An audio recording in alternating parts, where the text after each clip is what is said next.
காலையில ஒரு சொதப்பல்.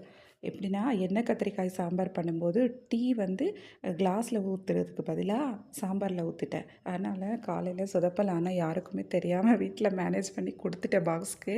இல்லன்னா திட்டிருப்பாரு. ஸோ ஈவினிங் வந்த உடனே இதே தான் பப்ஸ் வாங்கிட்டு வந்தேன். அத கொஞ்சம் ஏய் டேஸ்ட்டுக்கு அப்படியே ஏய் எடுத்துக்கிட்டு இருந்தா, சரி டீ வச்சுக்கலான்னு பார்த்தா, இந்த பூனை இந்தா வேற கத்திட்டே இருந்துச்சா, சரி அதனால அதுக்கு பாலு, சோறு கொஞ்சம் அப்படியே அந்த பாத்திரத்தில வச்சுட்டு, வரதுக்குள்ளே ஈவினிங் வந்த உடனே அதுக்கு வச்சிடணும். சாதம் ஏதாவது இருந்தா. ஸோ அதனால் அத குடுத்துட்டு, அதுக்கப்புறம் போய் நான் கொஞ்சம் நிதானமா டீ வச்சுக்கலான்னு சொல்லிட்டு பார்த்தேன். ஸோ இப்படி தான் ஈவினிங் வந்து பிஸியா இருந்தது.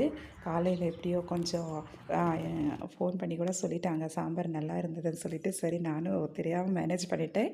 ஓகேங்க. நான் டீ குடிச்சிட்டு பாய் சொல்லிட்டு இருக்கேன். பாய். Thank you.